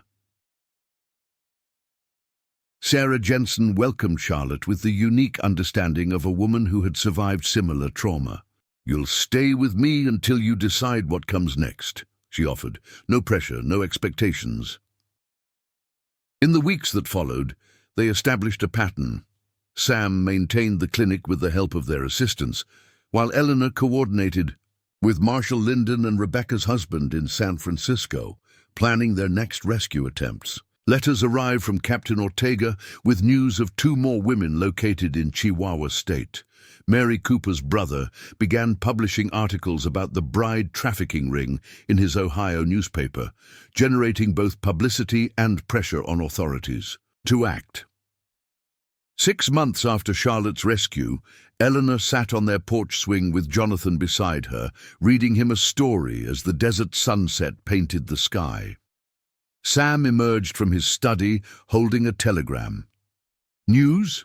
Eleanor asked, recognizing his expression. Sam nodded. "From Rebecca. Her husband's contacts have located Blackwood's former banking records. They've identified the buyers for at least 4 more women." He sat beside them, showing her the telegram. "They're not in Mexico. They're in California." Jonathan looked up from his book. "Does that mean you're leaving again?" Eleanor and Sam exchanged glances, the unasked question hanging between them. Each rescue mission meant separation from their son, disruption to the clinic, new dangers to face. "Not immediately," Sam answered carefully. "We need to plan first." Later that night, after Jonathan was asleep, they discussed the telegram on the porch, voices low in the cool evening air. "We always knew this might expand beyond Mexico," Eleanor said. "Blackwood's operation was larger than anyone realized." Sam studied her face in the lamplight. "Are you having second thoughts about continuing?" Eleanor considered the question. "Honestly, no, but I am thinking about how to balance this mission with our responsibilities here. Jonathan needs stability. Our patients need care." "Perhaps we need help," Sam suggested. Others committed to the same cause. The idea took root, growing into what would eventually become the Western Women's Protection Society, an organization dedicated to locating and rescuing victims of trafficking throughout the Southwest and beyond.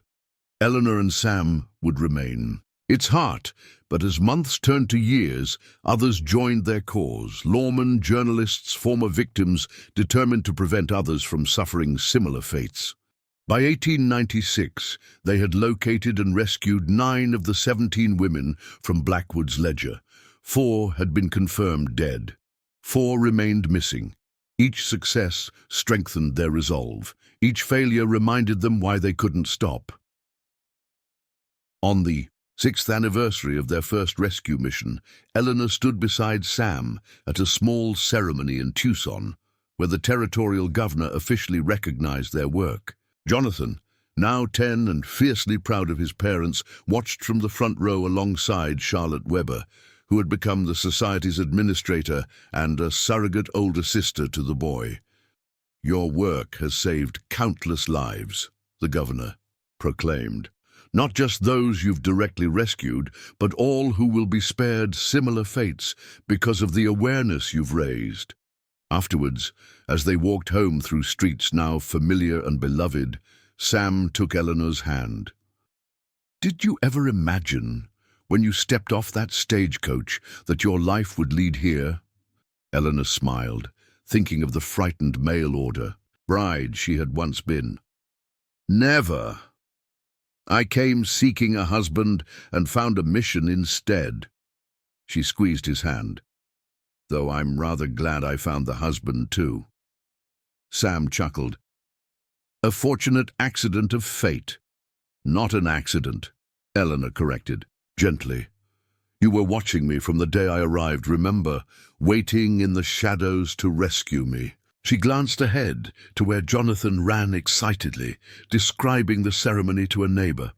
And in saving me, you set in motion everything that followed.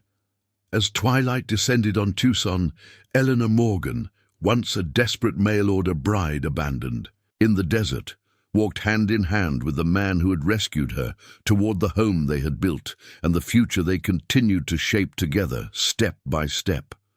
Behind them lay a path marked by danger, courage, and unwavering purpose. Ahead stretched a journey still unfinished, more women to find, more lives to reclaim. But Eleanor faced it without fear, for she had learned the most powerful lesson of all, that from the darkest beginnings could come the most meaningful lives, and that sometimes a watching eye in the shadows was not a threat, but salvation waiting for its moment. 10 years later, 1900. The new century arrived with a crisp January morning in Tucson. Eleanor Morgan stood at the window of the Western Women's Protection Society headquarters, watching as the organization's newest members filed in for their training session. The modest building on Main Street had once been a dress shop, but now housed an operation that spanned 4 states and 2 countries. At 38, Eleanor's face had gained character lines that spoke of both joy and determination. Her once auburn hair now showed threads of silver, especially at the temples. She wore it pinned back practically, befitting a woman whose life moved between administrative duties and field operations with equal frequency. "They seem eager," Charlotte Weber commented, coming to stand beside her. At 32, Charlotte had evolved from rescued victim to the society's most dedicated leader.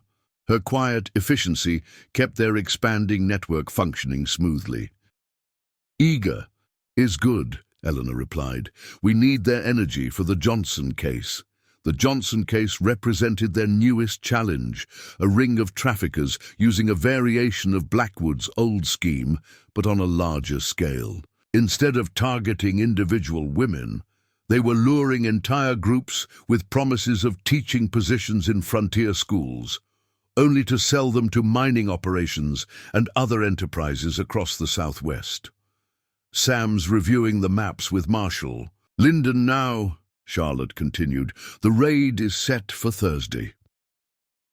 Eleanor nodded, her mind already calculating logistics. In the decade since they'd rescued Charlotte, their methods had become more sophisticated. What began as desperate rescue attempts had evolved into coordinated operations involving law enforcement across multiple jurisdictions. The door to the meeting room opened, and Sam emerged, deep in conversation with Marshal Lyndon. At 65, Samuel Morgan remained remarkably vigorous, though he had gradually stepped back from field operations. His silver hair and beard gave him a distinguished appearance, but his pale blue eyes retained their intensity when focused on a rescue plan. "Eleanor," he called, beckoning her over, "we've received new information. The Johnson operation is larger than we thought." In the meeting that followed, Eleanor listened intently as Lyndon outlined the latest intelligence. "They have staging areas in 3 locations, one near Flagstaff, another outside Albuquerque, and a third near El Paso. We'll need to coordinate simultaneous raids." "We don't have enough people for that," Charlotte objected. "Actually, we might," Sam interjected. "I've been corresponding with the Denver office. They can handle the Albuquerque location if we provide the intelligence." Eleanor felt a surge of pride. What had begun as their personal mission had blossomed into a network of dedicated individuals across the West. Former victims like Charlotte often became the most effective operatives, their first-hand understanding of the traffickers, methods proving invaluable. "Jonathan arrives tomorrow," she reminded Sam. "He'll want to participate." Sam's expression softened at the mention of their son. At 14, Jonathan Morgan had grown into a thoughtful young man with his adoptive father's compassion and his mother's determination. Currently attending school in San Francisco under the watchful eye of Rebecca and her husband, he returned frequently to assist with the society's work. He can help with logistics, Sam decided, but he's not joining any raids. Eleanor nodded, in agreement. Though they had raised Jonathan to understand and support their mission, they remained protective parents. The dangers they willingly faced themselves were not risks they would expose their son to, at least not yet. That evening, as they walked home through streets now lined with electric lamps, a sign of Tucson's growth over the decade, Sam took Eleanor's hand in a gesture that had become second nature over their 15 years of marriage. "I received a letter from Mary today," he mentioned. Mary Cooper, the first of the rescued brides, had returned to Ohio and established a similar organization focused on preventing young women from being lured west under false pretenses. Good news?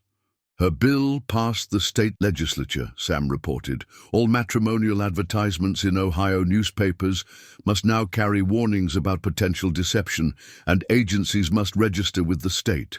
Eleanor squeezed his hand. Progress. That single word contained volumes, acknowledgement of how far they had come from those desperate days following Blackwood's deathbed revelation, yet awareness of how much work remained. Their home expanded over the years to accommodate their growing needs, welcomed them with warmth and familiarity. Though their lives frequently took them away on missions, this place remained their sanctuary, a testament to what they had built together from such unlikely beginnings. As they settled on the porch swing that had witnessed so many of their important conversations, Eleanor found herself reflecting on the journey that had brought them here. "What are you thinking?" Sam asked, recognizing her contemplative mood. "About beginnings," she admitted. "About stepping off that stagecoach, so naive and frightened. About being abandoned in the desert." She turned to face him. "About the man who had been watching me, waiting to intervene." Sam's expression grew distant. "I often wonder what would have happened if I'd approached you sooner, before Harrington and his men took you. Perhaps everything would be different," Eleanor mused. "Perhaps we wouldn't have found our purpose." Their conversation was interrupted by the arrival of Sarah Jensen, now the headmistress of Tucson's School for Girls and a frequent dinner guest. At 53, Sarah remained unmarried by choice, having dedicated her life to education and the society's work. "I've brought your prodigal son," she announced with a smile, as Jonathan bounded up the steps behind her, taller than when they'd last seen him just months ago. Dinner that evening was filled with animated conversation. Jonathan shared news of his studies and his growing interest in law, a path that would serve the society well in the future. Sarah reported on her latest educational initiatives, designed to provide young women with skills that would make them less vulnerable to deceptive offers. When Jonathan finally excused himself to unpack, Sarah lingered over her coffee. "I visited the cemetery today," she said quietly, "left flowers for Abigail." Eleanor nodded in understanding. Abigail Whitman, Jonathan's birth mother, held a special place in their collective memory. Her final gift, entrusting her son to their care, had completed their family in a way Eleanor's barrenness had prevented. 16 years next month, Sam noted, since Eleanor arrived in Copper Springs. 16 years, Sarah repeated. Who could have imagined where we'd all be now? Later that night, unable to sleep, Eleanor slipped out to the garden where desert blooms released their fragrance into the cool air. The stars above shone with familiar brilliance, the same stars that had witnessed her desperate night alone in the desert all those years ago. A figure approached from the house. Jonathan, also sleepless. "Mother," he called softly. "Everything all right?" Eleanor smiled, her heart full at the sound of that word on his lips. Not her child by birth, but hers in every way that mattered. "Just thinking, dear one." He joined her on the stone bench, his youthful energy contained in the thoughtful manner he had developed. "About the Johnson case?" About journeys, she corrected, about how the worst moments of our lives can lead to the most meaningful paths, if we're brave enough to follow them. Jonathan considered this with the seriousness he applied to all philosophical questions. Like how your mail-order bride journey led to all of this?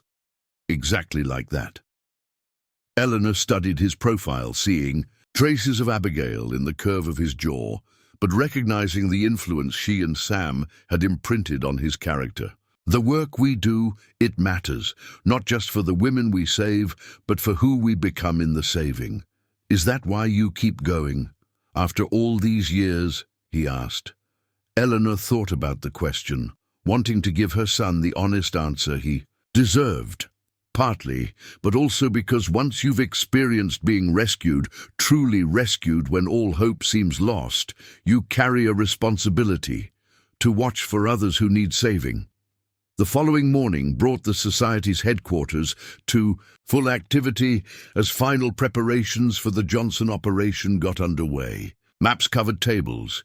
Telegrams arrived hourly with updates from field operatives, and the new recruits received their assignments. Eleanor moved through it all with the quiet authority she had developed, no longer the uncertain mail-order bride, but a woman who had found her calling in the most unexpected of circumstances. As she coordinated team assignments, a messenger arrived with a telegram. She opened it expecting information about the Johnson case, but found instead news that momentarily stole her breath. "What is it?" Sam asked, noting her expression. "Esther Williams," Eleanor replied, naming one of the 4 women who had remained missing from Blackwood's ledger. "She's been found, alive." After 16 years, when hope had faded to a flicker, this final confirmation felt like closing a circle. Of the 17 women in Blackwood's terrible accounting, they now knew the fate of all but 3. 10 rescued and living new lives, 4 confirmed dead.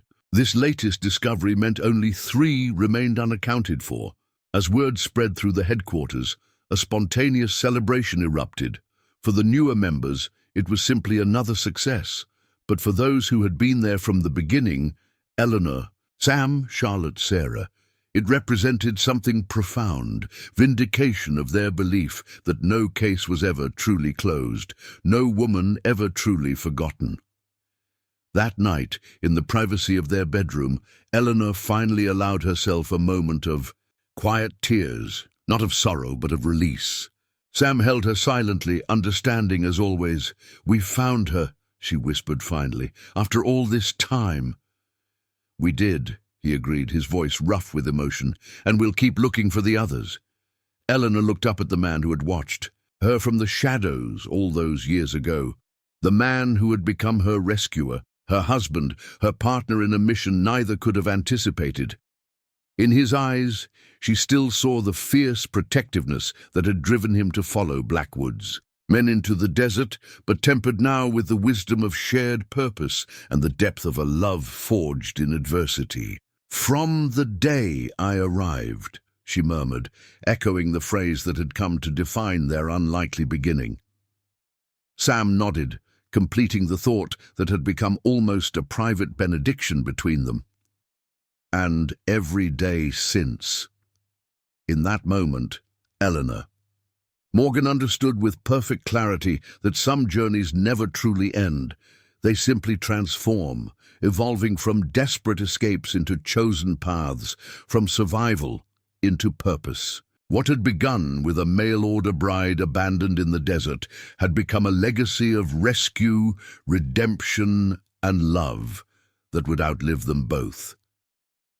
And somewhere, perhaps, another frightened woman waited for salvation.